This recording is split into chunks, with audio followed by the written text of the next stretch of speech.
You ask Tiger to calculate. This deals with linear inequalities with one unknown. The final result is y greater than -11. Let's solve it step by step. Isolate the y. Divide both sides by 11.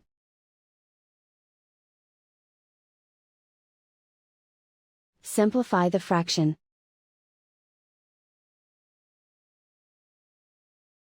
Find the greatest common factor of the numerator and denominator.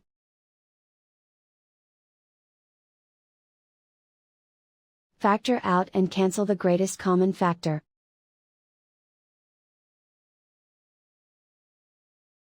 Plot the solution on a coordinate grid. And so the final result is y greater than -11.